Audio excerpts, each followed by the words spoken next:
मसीह यस्सु के बाबरकत और जलाली नाम में आप सबको सलाम शालोम जी आयानु कहने खुदा की हजूरियाँ मौजूद है। हम सब खुशी के साथ खुदा के घर में kingdom embassy good news church में मौजूद हैं। खुदा के घर में उसकी बारगाह में शादमानी के साथ खुशी के साथ अपने सरों को झुकाते हुए हम सब मौजूद हैं। हम सब मौजूद हैं। हम जानते हैं कि खुदावंद हमारा भला खुदावंद है। खुदावंद हमारी दुआओं का सुनने वाला खुदावंद है। और मैं पूरी कलीसिया के लिए, सारे पास्टर्स के लिए, लीडर्स के लिए जिन्होंने खूबसूरत दुआएं की, जिन्होंने कलाम को पढ़ा, जिन्होंने हम सबों के लिए, एक दूसरे के लिए, हम सबों के लिए दुआ की, मैं इनकी ज़िंदगियों के लिए खुदावंद का शुक्रिया अदा करती हूँ। खूबसूरत ब्लेस टीम के लिए जो खुदावंद ने हमें दी कि आकर पूरी टीम जाफिशानी से काम करती है, एक दूसरे से मोहब्बत करती है। खुदावंद का शुक्र करते हैं इस टीम के लिए, इस सारी कलीसिया के लिए, किंगडम एम्बेसी चर्च के लिए, खुदा के खादिम के लिए। हम सब दुआ गो हैं और चाहते हैं कि हम बढ़ें, यीशु के नाम से बढ़ें, ताकि हम बहुत सारी कौमों में जाएं और खुदावंद के कलाम की मुनादी कर सकें। खुदावंद आप सबको सलामती अता फरमाए, ज़िंदगी दे। आज मीटिंग कुछ इस तरह से होगी। आज का ख्याल, आज का पैगाम मलाकी में से होगा, उसके 3 बाब से, और जो आज का पैगाम वो हमारे तक पहुंचेगा चंद एक आयात में, ताकि हम सीखें, समझें और इस पर अमल करने वाले हों। उसके बाद हम यूहन्ना की अंजील उसके 5वें बाब में से सीखेंगे। मैं चाहती हूँ कि बहुत सारे लोग जो इस वक्त यहाँ मौजूद हैं, मैं चाहती हूँ कि आप लोग सारे बड़े दिल से आज उस एक मेन जो है मौजज़ात कहाँ कहाँ हुए, मैं आज एक लिस्ट आपको लिखवाने वाली हूँ। अगर आप लोग चाहोगे तो मैं आपको उसका स्क्रीनशॉट करके शेयर भी कर सकती हूँ, लेकिन मैं चाहती हूँ कि आप लिख लें। मैं चाहती हूँ कि आपको पता होना चाहिए यीशु ने कौन कौन से मौजज़े किए, कहाँ कहाँ हुए। बहुत सारे लोगों को पता है, अनाजील सब पढ़ते हैं। खुदावंद का शुक्र हो, खुदावंद की तारीफ़ हो आप सबों के लिए। मैं खुदा का शुक्र अदा करती हूँ। जब हम यूहन्ना 5 बाब में से चंद एक आयात को सीखेंगे, उसके बाद हम सब वर्शिप करेंगे, खुदा के नाम को जलाल देंगे।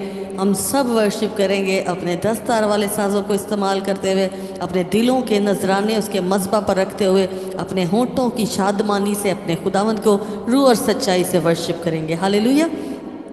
उसके बाद मैं आज होली कम्युनियन है, और होली कम्युनियन आप सब जानते हैं, हम 21 दिन की होली कम्युनियन में ठहरे हुए हैं। और आज बरकत, रोटी को बरकत पास्टर हरून देते हैं, लेकिन अक्सा आज हमारे साथ, अक्सा जॉर्ज हैं, वो आज कलाम को पढ़ेंगी और फिर हम खुदा के खादिम के साथ मिलकर होली कम्युनियन को लेंगे, ताकि और भी जितने लोग, अभी कुछ दिन बाकी हैं, हमारे 24 तारीख तक है डेट। अगर आप लोगों में से भी कोई आकर होली कम्युनियन करना चाहता है ज़रूर करें। और इसके अलावा आज बहुत खूबसूरत कलाम तैयार है खुदा के खादिम के वसीला से।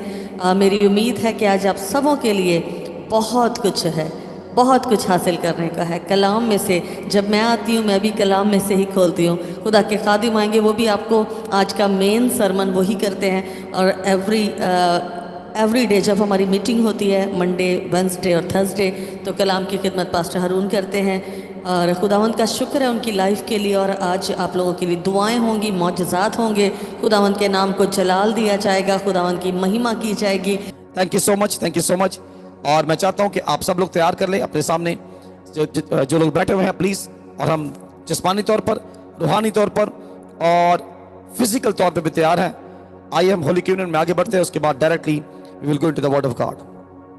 अपनी बेटी अक्सा को हम वेलकम करते हैं, अक्सा जॉर्ज को। She is reading the word of God today, और मैं उसके अकॉर्डिंगली हम इसको आगे से लेके चलेंगे। जी बेटे, over to you. Thank you dad. Shalom mom, shalom dad, शलोम चल। शलोम। उसी में आप सबकी सलामती हो। आए हम पाक कलाम में से पहला करंथियों 11:23 से 34 पढ़ेंगे। क्योंकि ये बात मुझे खुदावन से पहुंची और मैंने तुमको भी पहुंचा दी कि खुदावन यीशु ने जिस रात को वो पकड़वाया गया, रोटी ली और शुक्र करके तोड़ी और कहा कि ये मेरा बदन है जो तुम्हारे लिए है, मेरी यादगारी के वास्ते यही किया करो। इसी तरह उसने खाने के बाद प्याला भी लिया और कहा कि ये प्याला मेरे खून में नया अहद है, जब कभी पियो मेरी यादगारी के लिए यही किया करो। क्योंकि जब कभी तुम ये रोटी खाते और इस प्याले में से पीते हो तो खुदावन की मौत का इजहार करते हो, और जब तक वो ना आए। इस वास्ते जो कोई नामुनासिब तौर पर खुदावन की रोटी खाए या उस प्याले में से पिए, वो खुदावन के बदन और खून के बारे में कसूरवार होगा। बस आदमी अपने आप को आजमा ले और इसी तरह उस रोटी में से खाए और उस प्याले में से पिए, क्योंकि जो खाते पीते वक्त खुदावन के बदन को ना पहचाने वो इस खाने पीने से सजा पाएगा। इसी सबब से तुम में बथेरे कमजोर और बीमार हैं और बथेरे सो भी गए। अगर हम अपने आप को जांचते तो सजा ना पाते, लेकिन खुदावन हमको सजा देकर तरबियत करता है ताकि हम दुनिया के साथ मुजरिम ना ठहराए। बस ए मेरे भाइयों, जब तुम खाने के लिए जमा हो तो एक दूसरे की राह देखो। अगर कोई भूखा हो तो अपने घर में खा ले, ताकि तुम्हारा जमा होना सजा का बायस ना हो। और बाकी बातों को मैं आकर दुरुस्त कर दूंगा। खुदावन का पाक कलाम पढ़ा जाना आप सबकी जिंदगी में बायस बरकत ठहरे। आमीन। आमीन आमीन आमीन। आमीन। थैंक यू सो मच बेटे। आइए चर्च एक साथ लेंगे, जब तक मैं ना कहूं आप ना लेना। हम हाथों में रोटी को पकड़ेंगे और मसीह यीशु का बदन जो आपके लिए तोड़ा, किसी लिए शुक्रगुजारी करें। आइए हाथों में रोटी को लेते हैं और कहते हैं, body of Lord Jesus Christ been broken for you. यीशु मसीह का बदन जो आपके लिए तोड़ा गया, इसलिए शुक्रगुजारी करें।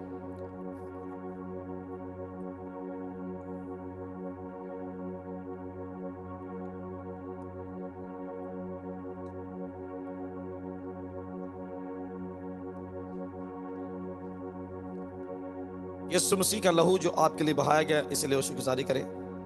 The blood of Lord Jesus Christ been shed for you.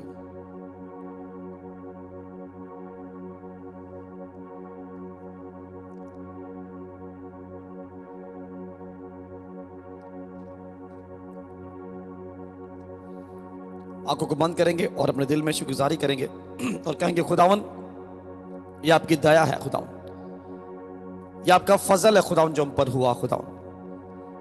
खुदावन इस कोवेनेंट में जो खुदावन पाक खुदा हमने आपकी यादगारी में किया, हम आपकी शुक्रगुजारी करते हैं खुदावन। और जो भेद मैंने उस रेवलेशन के द्वारा समझे हैं खुदावन स्पिरिचुअली, फिजिकली, फाइनेंशियली, इमोशनली, वो सारी बातें उस कोवेनेंट के वसीला से जो आज हमने किया है खुदावन, हमारी लाइफ में पूरी होंगी यीशु मसीह नासरी के नाम से।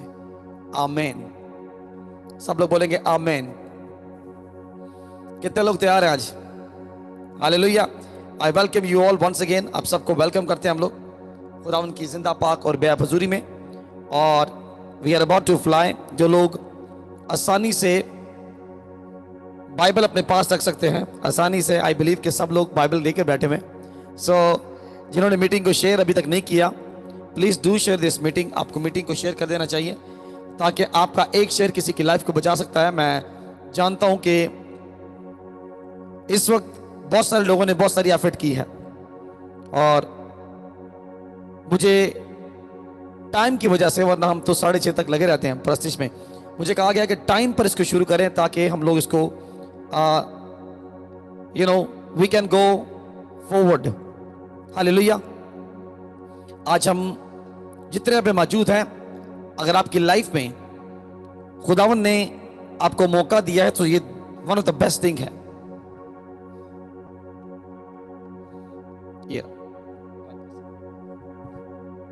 Hallelujah. This is the grace of God. ये खुदावन का फजल है, ये उसकी दया है। सो आज मैं आपके सामने जिस कलाम को आपके सामने रखना चाहता हूं, it's a very very important word.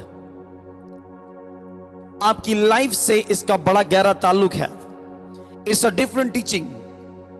आज लोग परेशान हैं कि हम लोग अपनी फैमिली में क्यों नहीं बढ़ पा रहे, हम अपनी फैमिली में इतनी प्रॉब्लम में क्यों हैं। हमारे fathers,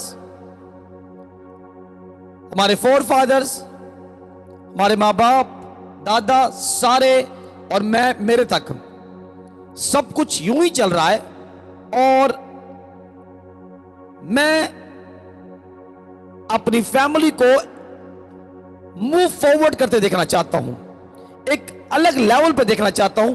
it is very important. इसी वजह से अगर फैमिली में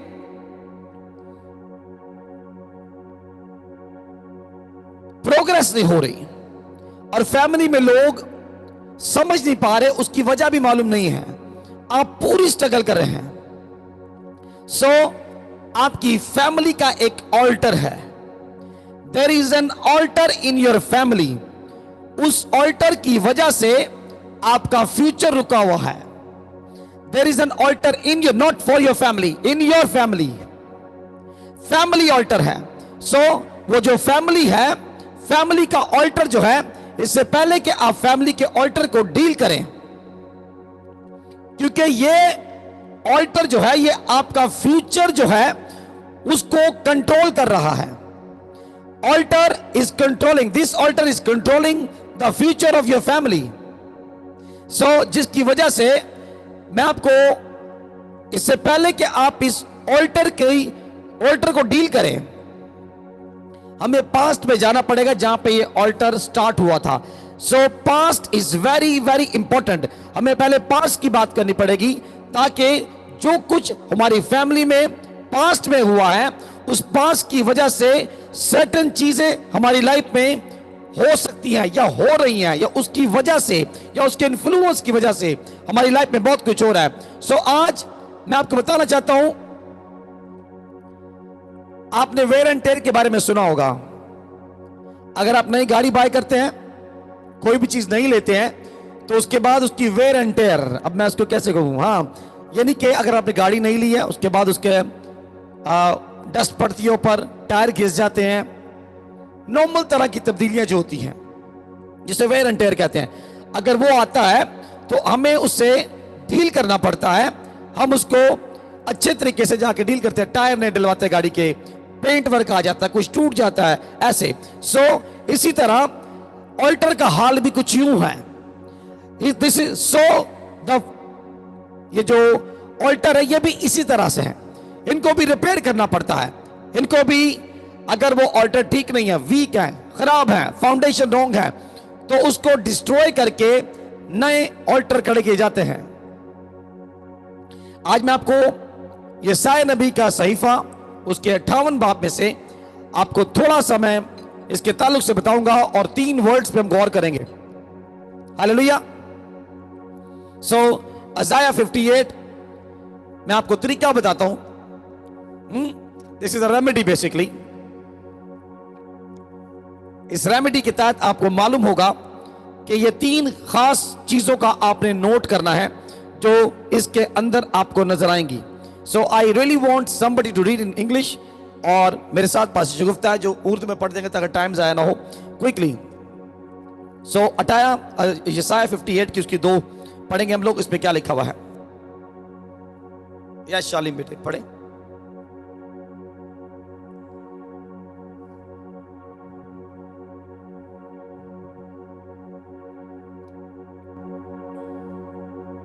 लोगों ने पिन किया माइक दे पर। Isaiah 58 chapter 58 का verse 2। Isaiah chapter 58 verse 2. Yet they seek me daily and delight to know my ways, as a nation that did righteousness and did not forsake 58:2. Isaiah 58:2. Yes, it's Isaiah 58 verse Okay. 2. Yes. Yet they seek me daily and delight to know my ways, as a nation that did righteousness and did not forsake the ordinance of their God. They ask of me the ordinances of justice. They take delight in approaching God. Amen. Amen. खुदावन के जिंदा कलाम में से यशायाह उसका 58 verse 2 to 3। वो रोज बरोज मेरे तालिब हैं और उस कौम की मानिंद हैं जिसने सदाकत के काम किए और अपने खुदा के अहकाम को तर्क ना किया। मेरी राहों को दरियाफ्त करना चाहते हैं और मुझसे सदाकत के अहकाम तलब करते वो खुदा की नजदीकी चाहते हैं। आमीन। I'll be very quick, just give me 1 second. मैं नहीं कल्ला, मेरे नल है खुदा।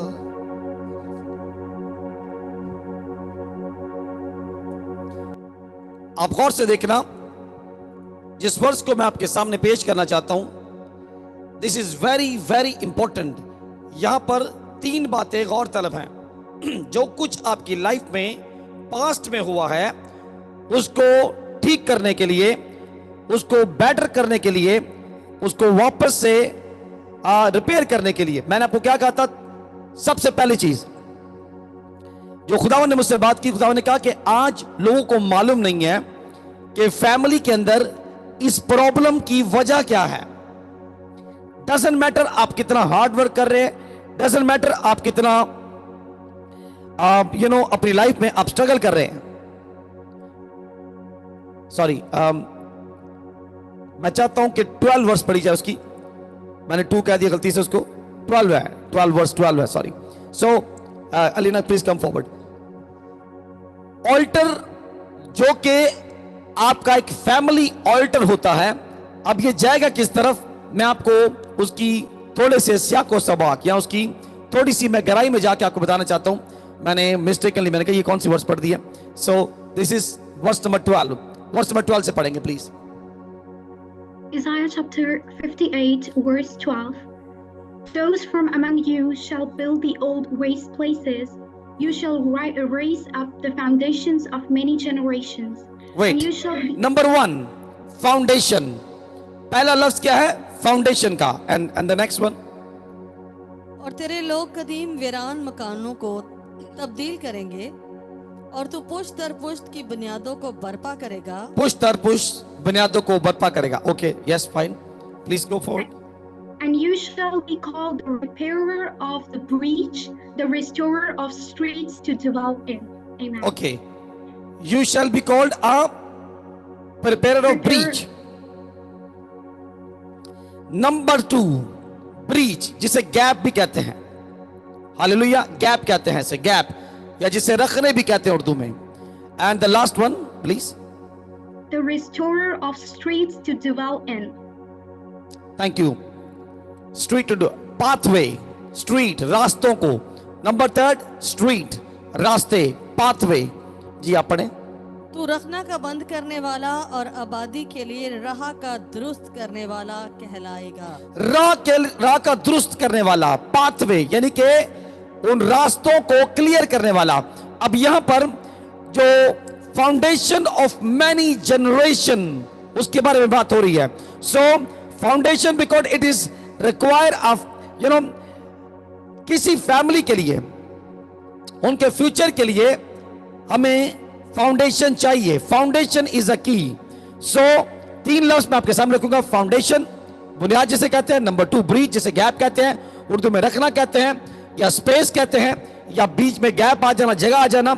सो ये तीनों चीजें मिलकर, और तीसरी चीज है पाथवे या रास्ते, राह का दुरुस्त, रास्ते। हम इनको थोड़ा सा एग्जामिन करेंगे। How God is saying, what God is saying actually over here. खुदावन ने आज इस ऑल्टर, फैमिली ऑल्टर को लेकर खुदावन क्या कहना चाहता है। सो फैमिली ऑल्टर अगर आपकी लाइफ में जो आगे बढ़ने से आपको रोकता है, आपके पास अगर फाउंडेशन का होना जरूरी है। बहुत सारी फैमिली जो है वो स्ट्रगल कर रही है क्योंकि कई सालों से किसी ने अच्छी फाउंडेशन, बुनियाद ही नहीं रखी। बुनियाद का प्रॉब्लम है, फाउंडेशन का प्रॉब्लम है। सो जिसकी वजह से आज फाउंडेशन अच्छी ना होने की वजह से, अच्छी बुनियाद बिल्डअप ना होने की वजह से आज लोग स्ट्रगल कर रहे हैं। आप पुरानी बुनियाद के ऊपर नई इमारत खड़ी करने की कोशिश कर रहे हैं या करते हैं। सो मैं आपको यहां पे जो बुनियादी जरूरी बात बताना चाहता हूं, foundation is necessary, it is very very important. मुझे अपनी रूहानी काम करते हुए तकरीबन ये जो बाइबल में खुदावन के साथ चलते हुए, एक्सपीरियंस करते हुए, हमें लोगों को काउंसल करते हुए, हम जाते हैं, लोगों की काउंसलिंग करते हैं, लोगों को बताते हैं बिबलिकली तौर पर। मैंने कितनी फैमिलीज को आज जिनकी फाउंडेशन का मसला है, क्योंकि I have the life of God, खुदावन ने मिनिस्ट्री में हमें जितना वक्त भी हुआ है, ये टॉकिंग अबाउट 2012 से, और उससे पहले भी हम जब खुदा में थे 1992 से, हमें खुदावन ने मौका दिया कि हम हस्बैंड एंड वाइफ लोगों को काउंसल करते थे कलाम से। सो हमने क्या नतीजा निकाला? What conclusion we come on to, that there is a weak और फॉल्टी फाउंडेशन फाउंड।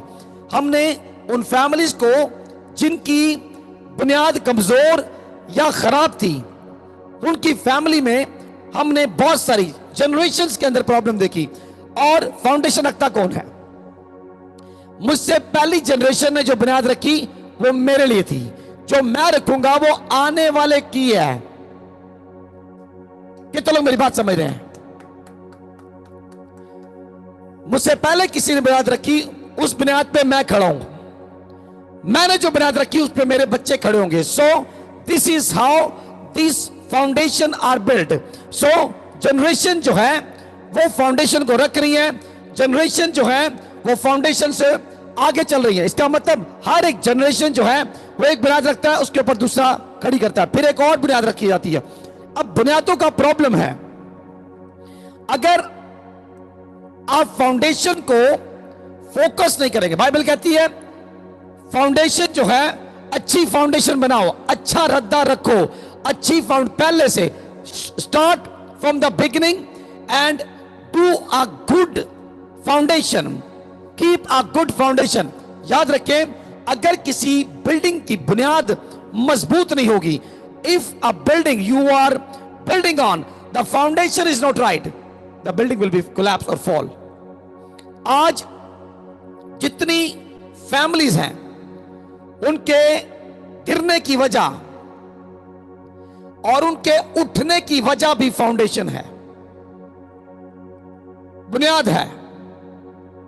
मैं आपको बता रहा हूं चर्च, इसी वजह से अगर हम ऑल्टर के बारे में बात करते हैं तो जो फॉल्टी या जो खराब बुनियाद रखी गई है, इससे पहले कि आज हम उसको डील करें, मिसाल के तौर पर अगर मुझे अपने फादर के लाइफ पे मैं गौर करूं तो मेरे फादर की लाइफ में पैसा बहुत था, लेकिन सेम टाइम पर उनकी जो स्पेंडिंग और उनके साथ जो प्रॉब्लम जुड़ी थी वो बड़ी डेंजरस थी। उनका पैसा आता था, यूं आया यूं चला गया, बीमारी, ट्रबल और बहुत सारी चीजों से वो जूझ रहे थे। अगर मैं अपने फादर की बुनियाद को लेकर चलता, I would have been finished.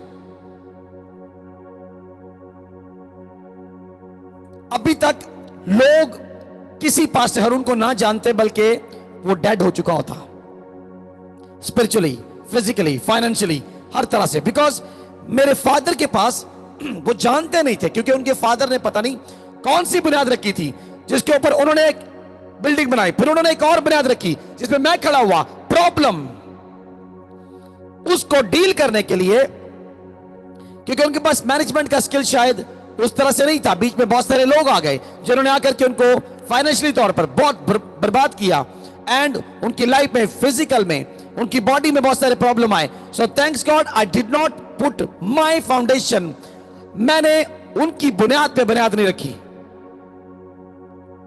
आप आज लोग बड़े अजीब सा फील करेंगे कि ये क्या बातें हो रही हैं, हाँ? या अगर आप अपने गौर से देखें तो यू नो मैंने अपने घुटने टेके हैं इस बुनियाद को बनाने के लिए। मैंने अपनी फाउंडेशन रखने के लिए मैंने क्या किया? मैंने कहा I being a servant of most high God, जैसे मैंने मसीह को पहना, जैसे मैंने यीशु मसीह के कलाम में लिखा है जितने मसीह में वो नए मखलूक है, जैसे मैं नया मखलूक बना, मुझे अपनी बुनियाद को देखना पड़ गया। बिकॉज मैं भी सेम चीजों से जा रहा था। Money was coming and going, money आता जाता, हेल्थ डिटोरिएटिंग वैसे ही जा रही थी। सेम पैटर्न जो फादर के साथ हुआ, exactly the same pattern was following me. मैं कहता था मुझे समझ नहीं आती ये क्या मसला मसाइल है। यू नो मैंने पाकिस्तान छोड़ा, यूके आया, व्हाई समबडी इज चेसिंग मी, कौन मेरा पीछा कर रहा है, कौन मुझे, आई डोंट नो। मेरा पीछा वो बुनियाद कर रही थी जो मेरे पेरेंट्स के द्वारा रखी गई। हालेलुया, कितने लोग मेरी बात को समझ रहे हैं? याद रखें, मेरे फादर को, मेरी मदर को खुदावन ने हम 4 भाई दिए, लेकिन जो मेरी मॉम थी वो हमें how to be a man, the real one, वो बता नहीं सकते थे, क्योंकि उसको मुझे अपने फादर से सीखना था। मेरे साथ रहना प्लीज। मुझे अपने फादर से सीखना था कि how to be the real man. You know what I mean? Real man से मुराद आप अपने फादर की गलतियों से सीखते हैं। दुनिया में क्या चल रहा है, माएं जो होती है वो घर के अंदर होती हैं। यू नो, कहने का मकसद ये कि आप अपने बेटे को कब तक दूध पिला पिला के रखोगे? और 30 साल का हो गया है, लेट हिम गो, बढ़ने दो उसको, गोश कहने दो, बाप के साथ जाने दो, ताकि वो बाप जैसा दिखे, ताकि उसकी लाइफ में वो मैच्योरिटी की तरफ जाए। अब यहां पे प्रॉब्लम यह है कि जब हम अपने बाप की मिस्टेक से सीखते हैं, अपने फादर की वो अच्छी और बुरी बातें, स्पेशली कौन सी मिस्टेक उन्होंने की, इट्स अ गुड पॉइंट। बाप की मिस्टेक से सीख रहा, सारी मिस्टेक्स आप ही ना कर दो, बल्कि you need to learn from your fathers कि मेरा बाप से ये प्रॉब्लम हुई थी, मेरी लाइफ में ये, उसकी वजह से मैंने कुछ चीजें देखी, मैंने कुछ मिस्टेक्स देखी अपने फादर की लाइफ में, जिसको मैंने अपने पल्ले बांध दी। मैंने कहा नो नो नो नो, मेरे घर में ये चीजें नहीं होंगी, मेरे बच्चे इस चीज से सफर नहीं करेंगे। मैंने उन्होंने मुझे, आई am not speaking against my father, I am not against speaking my parents, मैं आपको उस सच्चाई की बात कर रहा हूं जो मैंने फील की और मैं आपको बताना चाहता हूं, क्योंकि बहुत सारे लोग, उनको मालूम नहीं कि what is actually going on, मेरी प्रॉब्लम की वजह क्या है, मैं क्यों इस तरह बर्बाद हो रहा हूं। सो मैं पॉइंट जो आपके सामने रखना चाहता हूं कि पेरेंट्स जो है वो फाउंडेशन को रखते हैं, फाउंडेशन जिसके ऊपर आप चलते हो। अगर फाउंडेशन, बुनियाद रॉन्ग है, कमजोर है, तो आप उससे आपको नुकसान होगा। दूसरी बात मैं आपको बताना चाहता हूं कि अगर फाउंडेशन के अंदर प्रॉब्लम है, सो अगर आपने फाउंडेशन पे काम ना किया, आप स्ट्रगल करेंगे पूरी लाइफ में और आपको मालूम भी नहीं होगा। जितना मर्जी कुछ कर लो, you won't be able to successful जब तक आप उस फाउंडेशन को ठीक ना कर लें। हाँ, उस फाउंडेशन को कैसे ठीक कर सकता हूं मैं? अब सवाल यह पैदा होता है, कैसे? कलाम के वसीला से। कलाम आपको फाउंडेशन को दुरुस्त करने के लिए, वी हैव द मैनुअल, हम कलाम के ऊपर ही बुनियाद रखते हैं और कलाम के ऊपर ही हम बुनियाद को ठीक कर सकते हैं। अगर वो बुनियाद, वो रद्दा जो कलाम के मुताबिक नहीं था, आपको प्रॉब्लम क्रिएट कर रहा था। अब ये वाली जो बात मैं आपके साथ करने वाला हूं कि जो फैमिली है, दूसरी चीज मैं आपको बता दूं कि अपनी फैमिली में दूसरी चीज जो बनती है वो है फोकस। कलाम के ऊपर फोकस करके, फोकस जब आपने कलाम पे किया तो आपको बुनियाद की, जो कुछ पास्ट में हुआ था उसको ठीक करने का आपको मौका मिलता है। आपको जाहिर है, जो कुछ आपकी लाइफ में हुआ वो पास्ट में हुआ था। अब पास्ट को ठीक करने के लिए बुनियाद को ठीक करना पड़ेगा। बुनियाद को ठीक करेंगे, फिर सेकंड चीज मैंने क्या बताई थी, ब्रीच, गैप। एक और चीज है जो हमारी लाइफ में हमें बहुत तंग करती है, वो गैप होता है। गैप यानी रखना, यानी कि स्पेस। तरक्की करने के रास्ते में एक रुकावट आपका बुनियाद के बाद रखना या आपके गैप भी हो सकता है। याद रखना, गैप वो चीज है जिसकी वजह से बीच में गैप है। हम अक्सर कहते हैं बड़ा गैप है साढ़े आप बच्चों, सानू समझ नहीं आती, वी कांट मूव फॉरवर्ड। हमारे अंदर कोई जनरेशनल गैप है और ये गैप भी आपकी फैमिली से ट्रांसफर होकर आ रहा होता है, उसी जगह से। फैमिली के अंदर गैप है, सारी फैमिली जो गैप है जी, I don't know what to say. बहुत सारी चीजें आपको, माँ बाप के दरमियान गैप है जी। हाँ, देख लो ना, बच्चों और माँ बाप के दरमियान भी गैप हो सकता है, मियाँ बीवी के दरमियान भी। 25 years ऑफ माई मैरिज, 25 साल शादी गुजारने के बाद पता चला कि मेरे बच्चे जो हैं वो मेरे उतने नजदीक नहीं है, हमारे दरमियान गैप है। और बच्चे जो हैं उस गैप की वजह से अपनी लाइफ में मूव फॉरवर्ड नहीं कर रहे, उनकी लाइफ में वो चीजें नहीं आ रही। जब तक हम पीछे नहीं जाएंगे, उस गैप को कवर नहीं करेंगे, उस गैप को क्लोज नहीं करेंगे, आपके बच्चे आगे नहीं बढ़ सकते। Trust me, it's very very important to fill the gap. कोई तो आएगा जो फिल करेगा, जो बताएगा, वरना वो गैप रहेगा। कभी आपने देखा हमारे दरमियान अगर गैप हो तो हम एक नहीं हो सकते, अगर एक नहीं है तो आगे कैसे बढ़ेंगे? प्रॉब्लम बहुत सारी फैमिलीज में डिफरेंट, मियां बीवी में, हस्बैंड वाइफ में, बच्चों में, मां बेटी में गैप होता है। कभी किसी ने आज तक खुल के मैं कई जनरेशन को जानता हूं, उन्होंने अपने फादर को जोर से हग नहीं किया होगा। गैप। कितने लोगों में देखो उन्होंने अपने फादर को खुल के ऐसे किस नहीं की होगी। गैप। फादर ऐसे बना रहता है। अब कभी किसी ने अपनी मां को उसकी हयात में, उसकी जिंदगी में, व्हेन शी वाज अलाइव, एक दफा आई लव यू नहीं कहा होगा।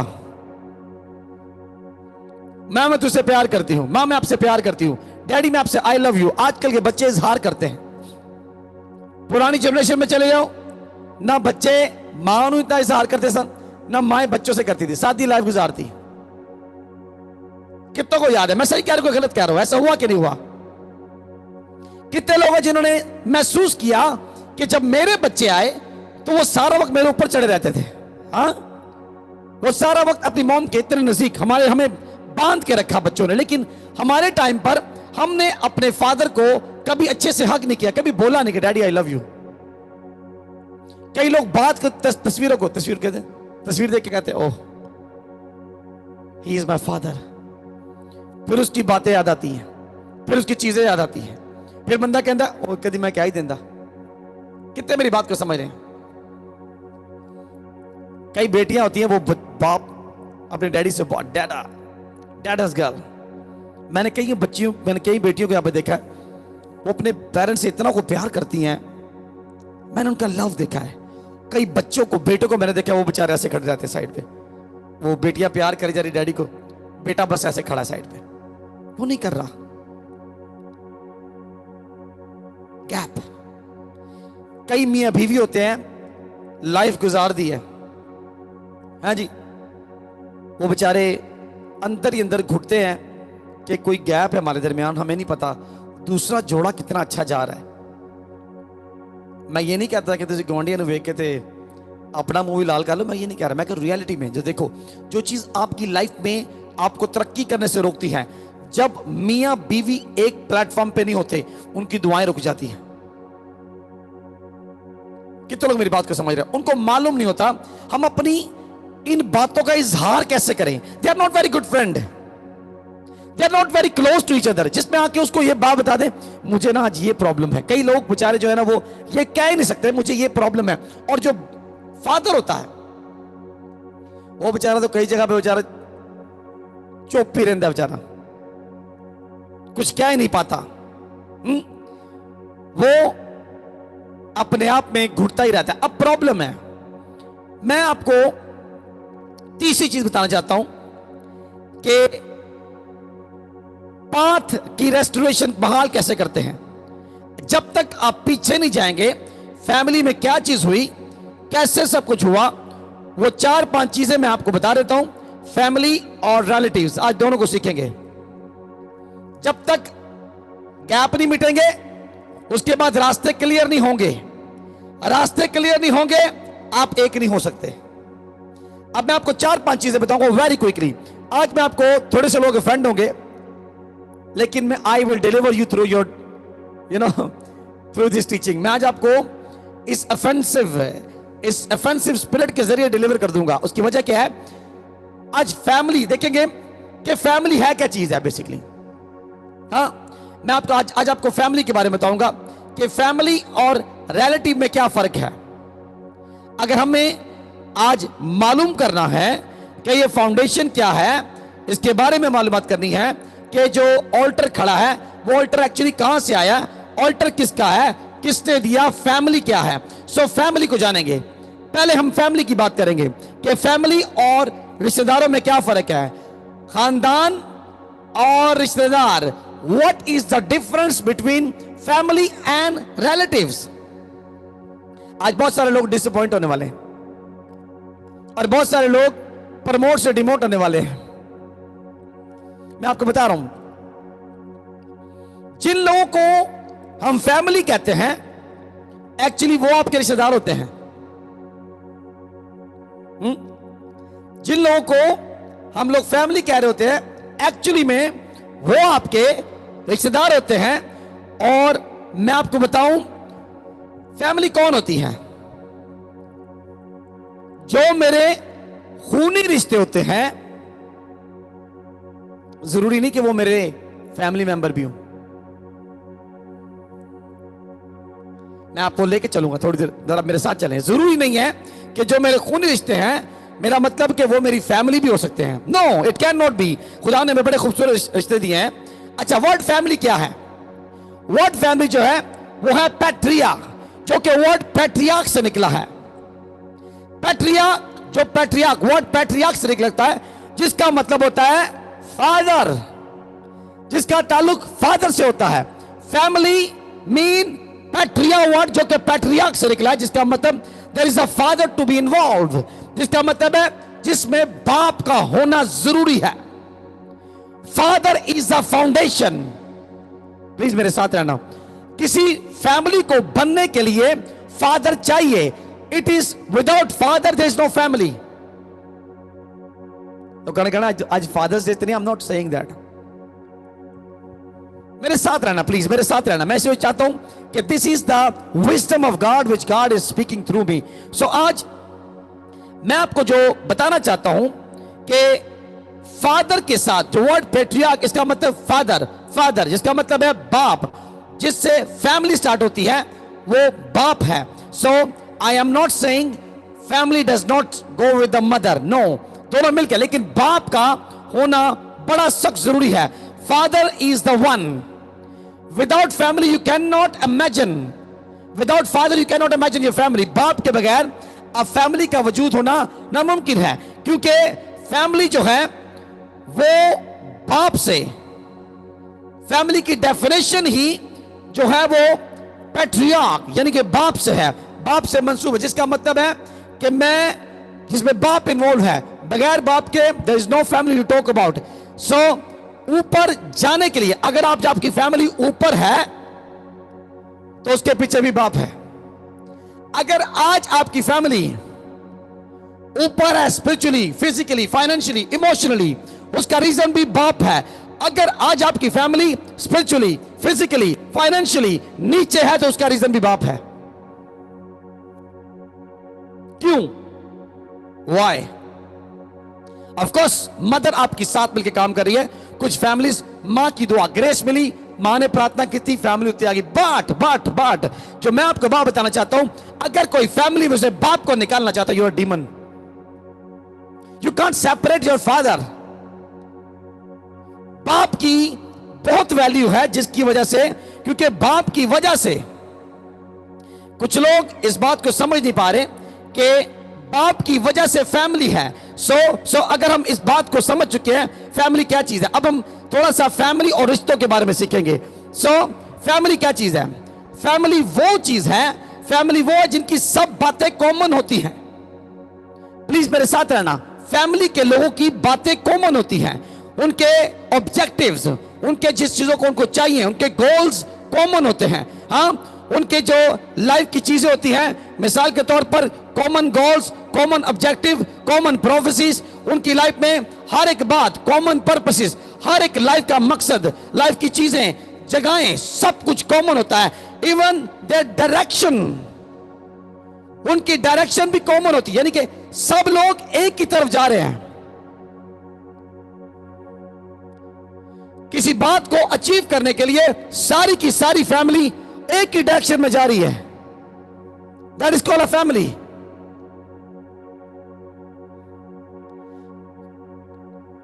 फैमिली के लिए सब बातें उनकी सब कुछ एक मिल के, सारे शाम को घर में आते हैं, उनका सब कुछ एक ही गोल होता है, उसे हम फैमिली कहते हैं। मैंने क्या कहा? Common place, common objective, common prophecy, common purposes, सब कुछ उनका कॉमन होता है, यानी कि एक ही बात के लिए सारे कोशिश, ऑब्जेक्टिव एक है, मिल करके सारे काम कर, मिल करके भाग रहे एक ही तरफ डायरेक्शन में। ऐसे हो सकता है? जरा क्यों पास लो जी। अब मैं दूसरी एग्जांपल दे रहा हूं, आप उधर मुंह कर लें। ये उधर, मैं इधर जा रहा है, राफेल इधर जा रहा है, एरन उधर जा रहा है। Is what do you call it? Is it a family? No. Family का मतलब होता है ये डायरेक्शन है, ये मैं हूं, मेरे पीछे मेरी वाइफ है, वाइफ के पीछे मेरे बच्चे हैं। सो हम एक ही डायरेक्शन में मार्च कर रहे हैं। हमारा लक्ष्य एक, हमारे पर्पसेस एक, हमारा पर्पस एक, हमारे ऑब्जेक्टिव्स, सब कुछ एक है, कॉमन है। इसे फैमिली कहते हैं। खुदा ने हमें दी है uncle aunty, they are also our relatives, लेकिन वो फैमिली नहीं है। हाँ जी, वो मेरा खूनी अंकल है, पता चले अंकल ने खून ही कर छड़िया मेरा, अंकल ने दवाई फेर दी थी, मेरी फैमिली तो जा रही है। हाँ जी, हम सारे जा रहे थे, अंकल आया, अंकल ने हड़े केड़ी गल की थी, तो मुंडा उधर, वाइफ उधर, दूजा मुंडा तो हस्बैंड उधर। What happen? खूनी अंकल ने फड़ के खून कर देता, फड़ के फैमिली का खून ही कर दिया। दे आर रिलेटिव्स, वो आपके रिश्तेदार है। खुदा ने खूबसूरत रिश्ते दिए हैं, बट दे आर रिश्तेदार, दे आर रिलेटिव्स। फैमिली का मैंने आपको बताया कि वो फैमिली जिनके ऑब्जेक्टिव कॉमन, फैमिली वो चीज है, फैमिली फिर बात प्लीज याद रखना, मैं आपको वो जिनका एक ही बात है, जो सारे एक काम के लिए तैयार हैं, मिशन एक है, one objective, one prophecy, one plan, one path, one purpose, that is called family. एक डायरेक्शन में सारे जा रहे हैं। आज बहुत सारे लोग जो है, मैं गौर से देख रहा हूं, आज मैं अपनी मिनिस्ट्री के पार्टनर्स को गौर से देखूं, मैं बड़ी वैल्यू करता हूं। आपको मालूम है जो यहां पे बैठे हैं मेरी फैमिली है, you guys are my family. आपके बच्चे मेरे बच्चे हैं। मेरी बात ध्यान, अब मैं बहुत गहरी बात कर रहा हूं, प्लीज मेरे साथ रहना। मैं आपको वैल्यू क्यों करता हूं? क्योंकि आप अपने वक्त को मेरे साथ बिताना चाहते हैं। जिस दौर में मैं लगा हूं, अगर मैं एक इंजन हूं तो आप मेरी डायरेक्शन को फॉलो कर रहे हैं। जो मैं कहता हूं आप मेरे लिए करते हो। मिसाल के तौर पर मैं आपको कहता हूं आज इतने बजे आना, आपके आने की वजह यह है कि यू आर वन फैमिली। हमारा ऑब्जेक्टिव एक, हमारी प्रोफेसीज एक, हमारी डायरेक्शन एक, हमारा पर्पस एक, सब कुछ एक है। That is the reason you are here. कितने लोग मेरे साथ हैं? हालेलुया। इसे मैं फैमिली कहता हूं। यीशु से पूछा, यीशु तेरे माँ बाप और बहन भाई बाहर आए हैं? कहता है मेरे माँ बाप और बहन भाई वो हैं। कौन है? जो मेरे कलाम, मेरे ऑर्डिनेंस, मेरे हुक्म को मानते हैं, क्योंकि उसके हुक्म बाप के थे। वो बाप की बात मानता था, बाप उसकी मानता था, वो आगे कलीसिया को देता था, कलीसिया उसकी। यीशु दे भैन भरा तेरे नाल ही नहीं समझ सकता। प्रॉब्लम यहां पर जो लोग पार्टनर्स हैं अपने पैसों के साथ, हमारे साथ खड़े हैं, कहते हैं ये सब कुछ हमारा कॉमन है। अमाल की किताब में लिखा, वो कहते हैं उनमें कोई भी बात जुदा नहीं थी। वो सब बातें अपना माल भेज भेज करके रसूलों के कदमों में लाते। वो सादा दिली से जिंदगी गुजारते थे, इकट्ठे रोटी खाते थे, इकट्ठे खाना खाते थे और खुदा उनकी तारीफ करते थे। कितने लोग मेरी बात को समझ पा रहे हैं? सो यहां पर क्योंकि रिश्तेदारों का मतलब यह नहीं होता कि जो लोग फैमिली सेपरेट है, जिनको शेयरिंग हो रही है, जिनमें केयरिंग हो रही है, जो आपस में शेयर कर रहे हैं, रिश्तेदारों के साथ आप उस तरह से नहीं चल सकते। लिमिट में उन्होंने अपने घर जाना है, वो उन्होंने कार फर्क है जी, मेरा कार फर्क है। आपके अपने घर के अंदर सब कुछ मौजूद होता है। इसी वजह से आज मैं आपको बताना चलूं, मैंने आपको फैमिली की बात बताई है। आज मेरे पास एक क्वेश्चन है, $1,000,000 क्वेश्चन। मेरे पास एक सवाल है, क्या आपकी फैमिली है? आज चेक करो इस कलाम की रोशनी में जो मैं आपको बताया, जो मैं कह रहा हूं, क्या आपकी फैमिली इस तकाजे को पूरा करती है? Does your family fulfil the requirement जो आज मैं आपको दे रहा हूं? A one prophecy, one objective, one purpose, one direction, सब कुछ वन। पैसा भी सबका एक जैसा। शामी सारे कार पैसा लेके आने कि लो जी कार च पैसा आ गया जी। Everybody is eating drinking. हाँ, एक ही बात, एक ही डब्बा। बाप ने कह दिया, माँ ने कह दी कल हमारे, कल हमने ये वाला प्लॉट लेना है, कल में सारे एक जगह पे खड़े हैं, कल हमने वो बाय करना है, ये करना है। क्या इसे कहते हैं फैमिली? हाँ, यूनिटी के अंदर रहना, प्लस तरीके से रहना। अब जिसे फैमिली कहते हैं, हमें इस बात को आज फिक्स करना है कि अगर हमारी फैमिली में प्रॉब्लम है, आज मैं आपको एक छोटी सी बात बताना चाहता हूं। ग्रेस है मुझ पर, जिस ग्रेस को आप ऑनर कर रहे हैं, जो यहां पे बैठे हुए हैं, दे आर माई फैमिली। क्यों? ऐसे भी लोग हैं जो नहीं बैठे हुए, मैं उनको अपनी फैमिली कैसे कहूं? यीशु ने कहा मेरे माँ बाप, मेरे माँ बाप वो हैं, मेरे बहन भाई वो हैं, मेरी फैमिली वो हैं जो इस कलाम को सुनते और उसको उस पर अमल करते हैं। आज आपको मालूम हो जाएगा ड्यूरिंग दिस टीचिंग, आप कई फैमिली वाले को डिमोट करके रिश्तेदार बना दोगे। उनकी प्रमोशन आपने फजूल में की हुई थी, तानु लगता सी मेरी फैमिली है, आपको लगता था ये मेरी फैमिली है। मैंने कहा फैमिली वाले कौन होते हैं? आपको मालूम है, मैंने 4 चीजें बताई, objective same, prophecy same, plan same, part same, purpose same. जो एक ही साथ के लोग होते हैं उन्हें फैमिली कहते हैं, जिनकी बात एक, लेना की एक की है, हाँ, जिनकी नबूवत प्रोफेसी भी सेम है, जिनके प्लान यानी कि अब ये करना हमने वो भी एक है, जिनके रास्ते भी एक हैं, पाथ एक है, एक ही रास्ता, एक ही मंजिल, जो वो है फैमिली। आज आपको मालूम होगा जब मैं आपको फैमिली और रिलेटिव्स के अंदर फर्क बताऊंगा, आप शायद लाइक ना करो। बैठे बैठे आप किसी के साथ बैठे होंगे, कहेंगे भाई तू मेरे रिश्तेदार है, you are not my family. या अगर फैमिली में कोई ऐसा शख्स है जो कि फैमिली है लेकिन उसको मालूम नहीं कि चलना कैसे, आज आप उसको जरूर बताओगे, बोलेंगे, आप उसको बताएंगे do not behave like a relatives, you are the family. आज आपको खुद भी मालूम होगा कि मेरी फैमिली में कौन सी चीजें मुझे फैमिली बनाती हैं। मैं कोई 10-15 मिनट के अंदर आपको थोड़ा सा बता करके इस बात को फिक्स करके आपको एक रेवलेशन देके फिर हम प्रार्थना में चलेंगे। कितने लोग मेरे साथ हैं? हाँ, एज अ फैमिली आपको ऑल्टर दोबारा बनाना पड़ेगा, ऑल्टर को फिक्स करना पड़ेगा। मैं पहले आपको फैमिली के बारे में थोड़ी सी मालूमात दे चुका हूं कि फैमिली क्या है। आप इससे पहले कि उन पास की चीजों को ठीक करें, फिक्स करें, आपको मालूम है फैमिली कौन है। हाँ, और मैं आपको बताता चलूं कि आपका जो फ्यूचर है वो आपके ऑल्टर के साथ जुड़ा हुआ है, और जो ऑल्टर है वो पास्ट में बनाया गया था, वो माजी में था। कोई पहले जाकर के उस ऑल्टर की बुनियाद रख के चला गया, उस मजहबे की, उस विधि की बुनियाद रख के चला गया, हम उस पे खड़े हैं। अब जो फैमिली ऑल्टर है, जो आपको फैमिली ऑल्टर, जिसे हम फैमिली ऑल्टर, जो हमारी फैमिली के लिए रिस्पॉन्सिबल है, the family altar, the altar जो कि हमारे फ्यूचर के लिए, हाँ, family altar is about the, you know, it's a patriarch. मैंने कहा इसका ताल्लुक, फैमिली का ताल्लुक बाप से है।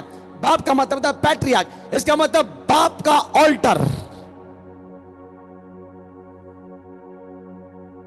Family altar is belongs to your father, जिसकी बुनियाद आपके बाप ने रख दी, फादर ने रख दी, डैडी ने रख दी। वो बुनियाद जो है वो आपको इन्फ्लुएंस करेगी। हाँ, मैं आपको बताना चाहता हूं चर्च, ऑल्टर का मतलब खाली दुआई नहीं है। हाँ, ऑल्टर लोग की सारी ऑल्टर ले फिर दिया जी, ऑल्टर का मतलब दुआई है। नो, ऑल्टर का मतलब खाली दुआई नहीं है। आपकी फैमिली का जो फादर है, जिसका एक ऑल्टर है। हाँ, कुछ लोग समझ रहे शायद मैं मां को डिसग्रेस कर रहा हूं। No, I am not. बच्चे सिंगल फादर होते हैं और सिंगल मदर होती हैं, जिनके बच्चे शायद माएं पाल देती हैं। मैं माओं की एफर्ट को खत्म नहीं कर रहा, उनकी ग्रेस से, उनकी दुआओं से चीजें बदल जाती हैं। लेकिन फादर का, क्योंकि मैं लोगों को देखा तो ऐसे देख रहे हैं, इस मीटिंग में फादर कम है, लेडीज ज्यादा है। फादर कम है, सुनील नोबल बैठा हुआ है, हमारे जी जावेद बैठे, पासिम इतिहास और मोहसिन, जितने फादर्स बैठे हुए यहाँ पे, खुदा का शुक्र इस मीटिंग में बहुत सारे मेंस हैं, फादर फिगर हैं, मेंस हैं जिनको मैं कह सकता हूं। लेकिन मैं हरगिज आप जो लेडीज हैं या वुमेन्स हैं या विमेन हैं, मैं उनको कम नहीं कर रहा। मैं कहता हूं उनकी दुआओं से बहुत कुछ हो सकता है।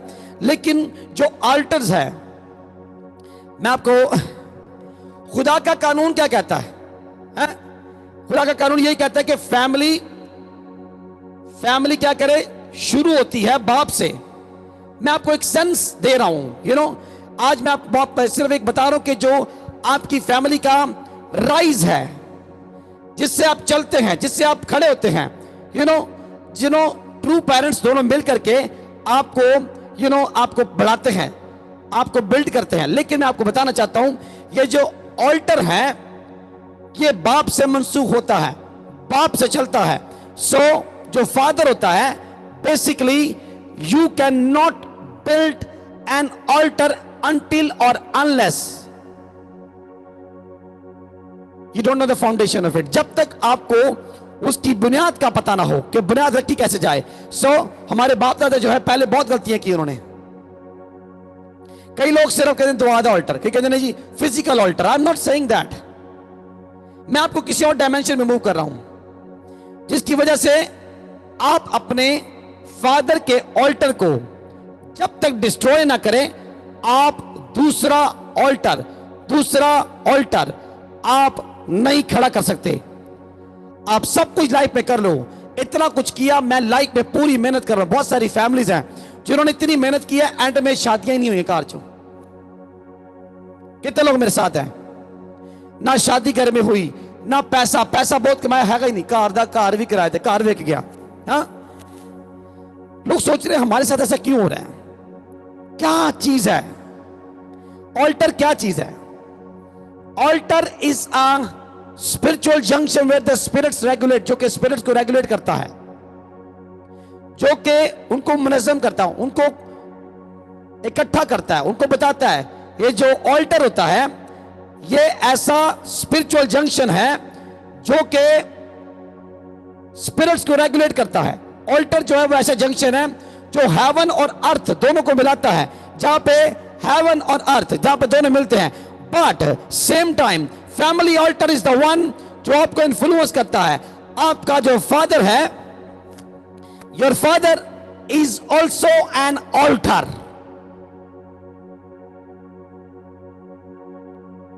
कितने लोग मेरे साथ हैं? मैं आपको स्पिरिचुअलिटी में, इससे पहले कि खुदा हमारे बाप इब्राहिम को, ईमानदार के बाप को बरकत देता, वो कहता है इब्राहिम, गौर से देखना, मैं आपको एक वर्स बताऊंगा। अच्छा, ये ऑल्टर का मतलब क्या है बेसिकली? आप इस मीटिंग्स के अंदर बहुत ऑल्टर का जिक्र होता है, ऑल्टर। किसी को मालूम क्या चीज? मैं आपको 3 चीजें बताई। स्पिरिचुअली तौर पर altar is a place where supernatural and natural meets, जहां पे मौफूकुल फितरत और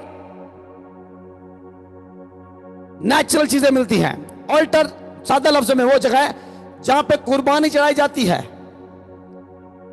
आज लोगों को ऑल्टर का पता नहीं है और ऑल्टर करने बैठ जाते हैं, ऑल्टर खड़े करने बैठ जाते हैं। कलाम में लिखा है इससे पहले कि तू कुर्बानी चढ़ाए, ऑल्टर पे कुर्बानी चढ़ाई जाती है। हमारी कलीसिया दे आर स्टिल डंडल हेड। कुछ लोग ऐसे हैं जो ऑल्टर की ज्यादा इज्जत कर रहे हैं और खुदा की कम। खुदा उनके अंदर लो जी, वेख लो इन्होंने। सम पीपल वो मिनिस्ट्री को खुदा से भी ज्यादा प्यार कर रहे हैं। They are too proud, I am telling you. कलाम यसाया 44 जो है 41 में लिखा हुआ है, कहता है जो तुझसे लड़ते हैं वो नाचीज हो जाएंगे, उनके मुंह काले हो जाएंगे। वजह क्या है? Wrong alters. कुछ लोग मजहबा की इज्जत खुदावन की इज्जत से कम ज्यादा करते हैं। कुछ लोगों को मालूम नहीं है कि उनको मिनिस्ट्री करना खुदा से भी ज्यादा पसंद है, क्योंकि उसमें उनको मालूम नहीं कि हम किसको चुने। खुदावन को वो कम और मिनिस्ट्री को ज्यादा प्यार कर रहे हैं। वो खुदावन की कम और अपनी ज्यादा इज्जत कर रहे हैं। Altars, you are talking about altar. What is altar basically? कलाम में लिखा, अगर तू कुर्बानी चढ़ाता है, अगर तेरा भाई तुझसे नाराज है तो जा पहले उसे सुलह कर, माफी मांग उससे। हाँ, अगर तूने उसे हर्ट किया है, गो एंड आस्क फॉरगिवनेस। क्या बताओ तुझे माफ करके बैठा हो? लोगों ने ऑल्टर करने हैं पहला। What is altar? What nonsense is it? खुदा ने कल कहना गॉड विल कम, सीधे पैर ना खुदा ने ठुड्डा मार के सुटना कहना, दैट इज द ऑल्टर। ये मेरे लिए बनाया था, ये बड़ा के मैं। तुम कुर्बान का की इज्जत करते हो, लेकिन जिसके लिए कुर्बान का उसकी तुम इज्जत नहीं करते। That is the problem. मारी खा ठोरा बस। That was not direction of my, मेरे कलाम की डायरेक्शन नहीं थी, बट आई एम टेकिंग, मुझे खुदा का रूह उस तरफ लेके जा रहा है बताने के लिए। Altar is a spiritual matter. यहां पर मैं जिस ऑल्टर की आपको बात करूं, फैमिली ऑल्टर की, फैमिली ऑल्टर का ताल्लुक, मैंने क्या, फैमिली का मतलब पैट्रियर्क, या जिसका ताल्लुक पैट्रियर्क बाप से है। सो बाइबल में लिखा, खुदावन ने हमारे बाप इब्राहिम को बुलाने से पहले बाइबल में क्या लिखा हुआ है, जेनेसिस 11:31 में क्या लिखा हुआ है?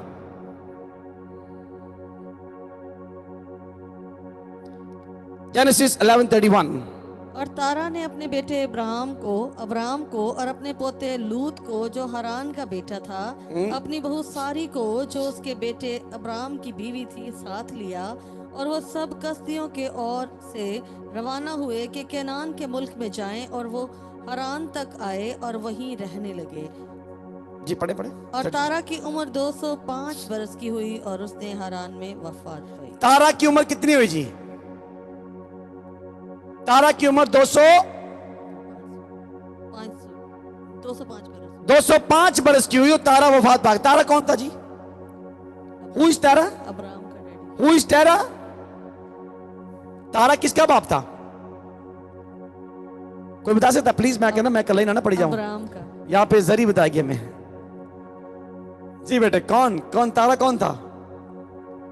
किन तारा से तारा का भाई था? अब्राहम का। Okay thank you. तारा इब्राहिम का बाप था। अब ध्यान से सुने, बाप जो है इब्राहिम का है, वो 205 साल का होकर के उसकी डेथ होती है। जरा पढ़े जरा, बाप इब्राहिम जिसे हम कहते हैं, तारा क्या था? तारा बुतपरस्त था। तारा और खुदाओं को मानता था। ही वॉज आइडल वर्शिपर, कलाम में लिखा। अब जरा 12:1 में क्या लिखा हुआ, जरा देखें। खुदा अब्राम को बुलाता है, और खुदावन ने अब्राम से कहा कि तू अपने वतन और अपने नातेदारों के बीच से और अपने बाप के घर से निकलकर उस मुल्क को जा, उस मुल्क में जा जो मैं तुझे दिखाऊंगा, और मैं तुझे एक बड़ी कौम बनाऊंगा और बरकत दूंगा और तेरा नाम सरफराज करूंगा, सो तू बाइसे बरकत हो। खुदावन ने क्या लिखा? और खुदावन ने क्या लिखा? और खुदावन ने इब्राहिम से कहा, तू अपने वतन और अपने नातेदारों के बीच से और अपने बाप के घर से निकल के उस मुल्क में जा जो मैं तुझे दिखाऊंगा। प्रॉब्लम है, खुदावन जैसे ही तारा मरता है, खुदावन क्या कहता है उसको? कहता है तू अपने माँ बाप को छोड़, अपने रिश्तेदारों को भी छोड़, फैमिली को भी छोड़, रिश्तेदारों को भी छोड़। प्रॉब्लम है यहां पर तारा को। क्यों? कभी कभी हमने देखा, जैसे ही खुदावन ने कहा बाप मरेगा तो मैं किसको ब्लेस करूंगा? इब्राहिम को। ये क्या बात हुई? एक किधर का खुदा है? What is happening here? खुदा क्यों कह रहा है मेरे साथ रहना प्लीज? क्या आपने ऐसी फैमिली कभी देखी है कि जिसमें जैसे ही बाप मरा सारे बच्चे प्रॉस्पर हो गए? फिर लोग क्यों सोचते हैं, कहते ने बस बाप ਨੂੰ ਵੇਖਣਾ ਨਸੀਬ नहीं होया है जी, बच्चे बड़े प्रॉस्पर होए ने जी, है जी। बात चोरी बीवी भी बड़ी प्रॉस्पर होगी भाई, है जी। और कुड़ियां भी बड़े भाई, कितने मुंडा अमेरिका चला गया है जी, मुंडा यूके चला गया है जी, मुंडा यूके चला गया है, दे आर वेरी प्रॉस्पर। बाप को देखना नसीब में, क्या वजह थी? क्या क्या प्रॉब्लम क्या थी? क्यों बाप ने नहीं देखा? कई लोग कहते हैं वो इतनी मेहनत करते हैं अपने फादर की लाइफ में, स्ट्रगल स्ट्रगल स्ट्रगल, बहुत ज्यादा कोशिश कर रहे हैं कि मैं अपने बाप को मैं कुछ करके दिखा दूं, I want to see, I want to do something for my father. लेकिन जब तक बाप मरता नहीं है वो प्रॉस्पर नहीं होते। क्या वजह है? प्लीज मेरे साथ रहना, मैं बात आपको बड़ी भेद की बताने लगा हूं। सब लोग बोलेंगे हालेलुया, हालेलुया। सब लोग बोलेंगे hallelujah to the lamb, hallelujah. अब यहां पे प्रॉब्लम यह है, बाप को मरना पड़ रहा है ताकि बच्चे जो हैं वो क्या करें? प्रॉस्पर हो, क्योंकि उनकी लाइफ में ऑल्टर जो उन पे इन्फ्लुएंस कर रहा है वो उनके बाप का ऑल्टर था, जो उनको इन्फ्लुएंस कर रहा था, जो उनको बढ़ने नहीं दे रहा था। अब वो ऑल्टर क्या था? मैंने आपको क्या बोला? बाप क्या है? मैंने कहा आज जो लोग अपनी लाइफ में बहुत सारी एग्जाम्पल देते हैं, बहुत सारी फैमिलीज ऐसी यहां पे बैठी होंगी जिन्होंने कहा जब तक उनका बाप जिंदा रहा वो बेचारे कामयाब नहीं हुए। बाप बेचारा पंजाबी च कहते हैं सहकता हुआ मर गया बेचारा, तरसता हुआ मर गया बेचारा, है ना। ही डाइट। क्या वजह थी? क्योंकि जो it become a real influence, वो उनके ऊपर जो लफ्ज मैं आपको कहता हूं, जिसने खुदावन के साथ प्यार किया है वो जानता है कि मैं बाप के खिलाफ नहीं कर रहा बात। खुदावन जो है वो उस बाप के वसीला से, जो बाप का ऑल्टर था, वो बच्चों को इन्फ्लुएंस कर रहा था, बच्चों की लाइफ में प्रॉब्लम क्रिएट कर रहा था। उसकी बुनियाद रॉन्ग थी। क्या पता उसके फादर ने कौन सी बुनियाद रखी, क्या पता उसका बाप बुत परस्त था, क्या पता मेरे फादर की क्या पोजीशन थी जब मैं पैदा हुआ, तो उस वक्त वो कौन सी बुनियाद रख रहा था, उसे किस बात की बुनियाद, उसका बिलीव क्या था, how strong he was with Christ, क्या वो मसीह के साथ था भी कि नहीं, क्या उसकी लाइफ में जो चीजें थी वो कलाम के मुताबिक थी, मुझे मालूम नहीं है। इसी वजह से क्या वो खुदा के साथ चलता था, कुर्बानी चला, कौन था वो? हाँ, जितने लोग बाप का ऑल्टर आपको कंट्रोल करता है, जितने लोग मेरी बात को नहीं समझ रहे, यू डोंट नो कि आपका जो डैडी था वो किसको प्रार्थना करता था, आपको मालूम नहीं है। मैं उन लोगों की बात कर रहा हूं जो लोग अपने फोर फादर्स जैसे पिछले जिस डेविड करते सन, वो भी जाके उठी जाके घुटने टेकते सन, असी भी टेकी गए, अभी मैं मालूम नहीं है। अब ये जो सबसे बड़ा प्रॉब्लम है, altar is the influence. Altar से आपको इन्फ्लुएंस, उससे आपको आपके ऊपर इन्फ्लुएंस आता है। सो डिस्ट्रॉय करने से पहले, जो आपकी लाइफ को डिस्ट्रॉय कर रहा है, आपको तरक्की करने से रोक रहा है, जो आपको यहां से ऊपर जाने नहीं दे रहा, आज मैं इस मीटिंग के द्वारा आपको बताना चाहता हूं, today is the best day in your life. आज जो लोग परेशान हैं, जिनके फादर्स की वजह से जो ऑल्टर खड़ा है, या father is become an altar. खुदावन ने उसे कहा कि अपने बाप का जवान बैल, यानी वो दूसरा बैल जो 7 बरस का है, ले और बाल के मज़बा को जो तेरे बाप का है ढा दे, और उसके पास की यसीरत को काट डाल। यहां पर खुदावन ने गिडियन से, जदाउन से क्या कहा, इससे पहले कि मैं तुझे ब्लेस करूं, तू अपने बाप के उस मज़बा को जो बाल का है उसको क्या कर, ढा दे, ढा दे उस मज़बा को, हाँ ढा दे उस मज़बा को, और आज एक नया मज़बा खड़ा कर। मैंने क्या कहा, लास्ट बात, नंबर 1 मज़बा खड़ा करने के लिए सबमिशन, फर्माबरदारी। नंबर 2 सैंटिफिकेशन, सेपरेट करना, मुकद्दस करना, अलहदा करना। हम वो लोग नहीं हैं, हम अपने खुदा के ताबेदार हैं, हम अपने खुदा के साथ चलते हैं। हमें हर बंदा कोई भी कुर्बानी का गोश्त नहीं खवा सकता। आप किसी मजहब से उठा के कुछ खा नहीं सकते। कलाम में लिखा टेक हीड, बी सिलेक्टिव, क्योंकि हम शाही कायनों का फिरका एक अजीम कौम है। हमारा ताल्लुक, हमारा वतन आसमान है, हमारा खुदा कदूस है।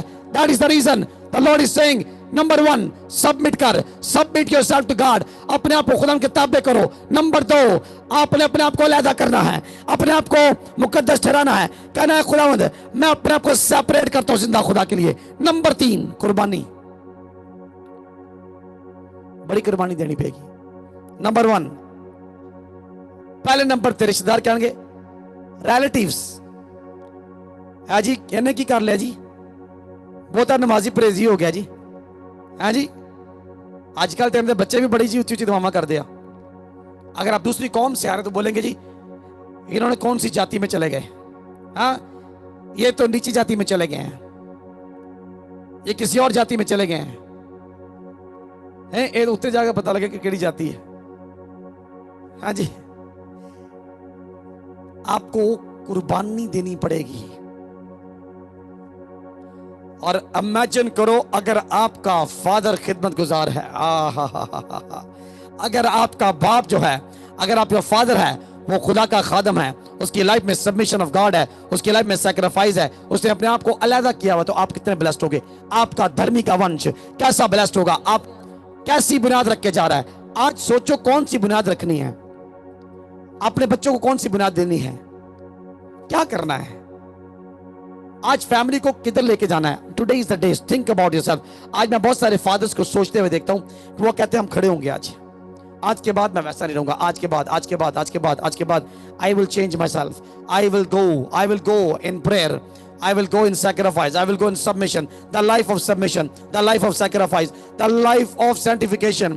मैं कुर्बानी की लाइफ को चूज करूंगा, चाहे उसके पीछे मुझे सब कुछ छोड़ना पड़ जाए। हाँ, मुझे सब कुछ छोड़ना पड़ जाए, मैं अपनी फैमिली को, अपने नातेदारों को छोड़ दूंगा। हाँ, क्योंकि खुदा ने गिडियन को कहा कि पहले तू अपने बाप के इस मजबा को गिरा जो बाल का है, जो रॉन्ग है, तब मैं तुझे बरकत दूंगा।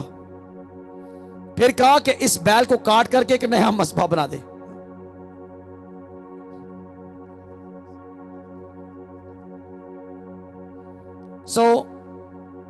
कितने लोगों को कलाम की समझ में आई है? How many people understand the word of God? लगता है ज्यादा लोगों को समझ में नहीं आई। I want to see your joy. Where is your joy, by the way? Only angel is keep on. Michael, where are you? हाँ, ज़ाबरुनता, अगर आपको समझ में आई है, if you does understand, please clap yourself। अपने हाथों से जोरदार ताली बजाएंगे। और परमेश्वर का आत्मा मुझे एक बात कह रहा है कि आज मस्सा को लेकर पूरी दुनिया में जाए खुदा, और आपके नाम को जलाल हो। मिनिस्ट्री के पार्टनर्स को, लीडर्स को मैं ब्लेस करता हूं, और खुदा आपके लोग शर्मिंदा ना हो, यीशु मसीह नासरी के नाम से, आमीन। जिसने हमें सिखाया, हमारे बाप तुझे आसमान पर है, तेरा नाम पाक बन जाए, तेरी बादशाहत आए, तेरी मर्जी से आसमान पर पूरी ज़मीन पर भी हो। हमारी रोज़ की रोटी आज हमें दे, और जिस तरह हम अपने कसूरों को कसूर बख्शते हैं, तुम्हारे कसूर में बख्श, हमें इस बाश में ना पड़ने दे, बल्कि बुराई से बचा, क्योंकि बादशाह कुदरत और जलाल हमेशा तेरे हैं, आमीन। अब हमारे खुदा यीशु मसीह का फजल, खुदा बाप की मोहब्बत, पाक रूह की रफाकत और शराकत इस हाज़िर जमात के साथ, बनी इसराइल के साथ, और वो लोग जो यीशु की खातिर दुख उठाते हैं उनके साथ अब से हमेशा तक होते रहे, आमीन आमीन आमीन। Thank you so much church. Monday का दिन था, जैस्मीन एंड ऑल जितने लोगों ने हाथ खड़े किए हैं, वेडनेसडे को आप हमसे मिल सकते हैं। Again we will see you on Wednesday. आप लोगों ने बरकत पाई है, बरकत आपने पाई है। There are rain, healing rain, जो कुछ आपको चाहिए था, चाहे आप यूट्यूब में मुझे देख रहे हैं यहाँ पर, trust me, God is still healing people. इसको प्रार्थना को सुनने के बाद में भी हीलिंग होती रहेगी। मैं आपको I want to send you this, hallelujah. YouTube पे भी यही भेजना चाहता हूं, आपकी लाइफ के लिए ये सब कुछ मौजूद है। हमारे पास मोहब्बत है, उसके अलावा कुछ नहीं, हालेलुया। धोखाधड़ी हमें आती नहीं है, it's not in our spirit. So thank you so much आपके प्यार के लिए, मोहब्बत के लिए। सो कल आपके साथ मुलाकात होगी दोबारा से, I mean to say on Wednesday again, Wednesday and Thursday. So जो लोग प्रार्थना करेंगे, जो लोग चाहते हैं कि प्रोफेटिक रिट्रीट हो, दुआ में ठहरना ताकि हम इस काम को कर सके। Hallelujah. God bless you, God bless you all.